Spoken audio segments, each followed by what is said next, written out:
This is day 287, the concept of equifinality. I'm hesitant to talk about this topic. The topic itself is not concerning, but rather the person that authored it. The reason is because he was a member of the National Socialist German Workers' Party and later became affiliated with the National Socialist Teachers League. Due to his academic career in Germany before and during World War II, he was associated with and most likely a member of this party. Most people do not understand that this authoritarian regime sprung from a populist movement. Yet despite using words like socialist and workers in their name, the party ultimately became the only party in power. Using this party, Hitler ruled Germany with the iron fist of extreme nationalism, racial ideology, and authoritarianism. The person I am referring to is Carl Ludwig von Bertalanffy. I think I said that right. He was an Austrian biologist who would end up being quite influential in his ability to conceptualize and solve for organic growth models with equations on systems theory that we still use today. To be fair to the man, no one knows where his sympathies really were. He left Germany after the war and moved to the United States. He did end up writing papers against totalitarian systems of government. He advocated for openness, interconnectedness, and thinking was more lateral and less hierarchical. So I do not really know where this man was ideologically. I like to say that if I was alive living in Germany, I would have been a member of the resistance and one of the many that were plotting the assassination attempt of Hitler and his regime. However, that is just bravado.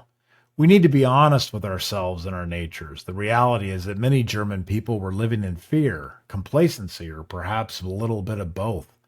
I've read a lot on this subject, and based on what I see of the herd mentality in our modern day and age, not much has changed. The likelihood of people speaking out, acting out, or fighting against those with demonstrable power is very low. So it is most likely that Bertalanffy, God, it's a hard word to say, Bertalanffy, I think I got it right, was like most everyone else in Germany. Keep your head down and hope these nut jobs go away. Do what you can to keep your job, do your work, and whatever you do, do not ask questions or raise your hand. Most everyone was unwilling to carry the white rose and die for the cause. I have no idea of the truth of this matter, so I can only go by what the man wrote and what he has been recorded to have said. With this giant asterisk clearly stated, I do want to point out one of his theories that is quite remarkable. Being a biologist, he had studied theories of other scientists in his field. The work of Hans Driesch was particularly noteworthy.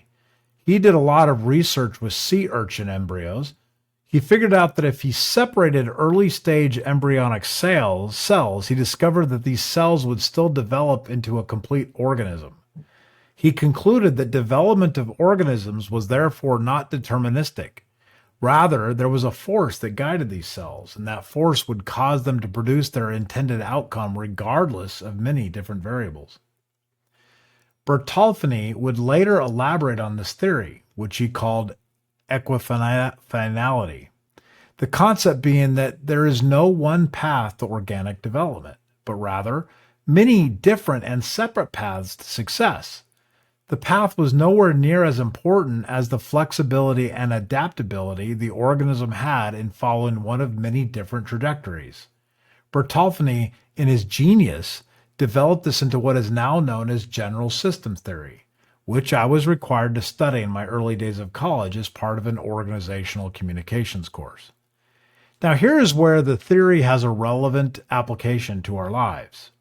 One of the conclusions of his work is that we cannot evaluate direct cause and effect relationships from closed systems and apply them to organic growth.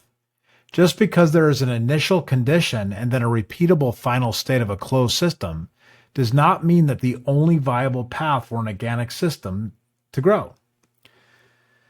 To provide an example relevant today, just because the company Notion became a viral success loved by influencers everywhere does not mean that that is the only way to successfully grow a system using influencers.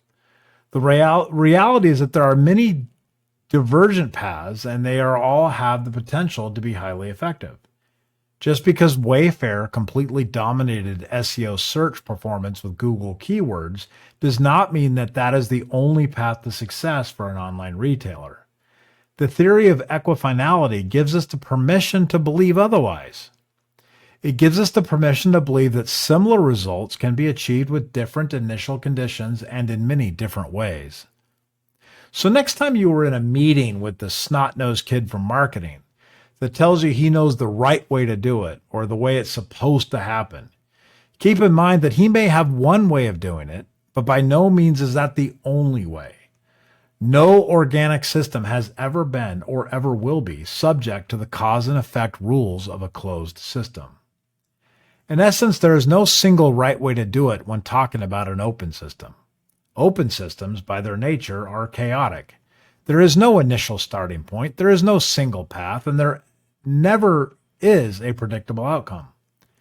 I think it is good that people want to seek an optimal solution, but this theory of Bertalanffy leads me to one conclusion. The idea that organic growth is far more influenced by execution, adaptability, and perseverance than the initial choice of a path.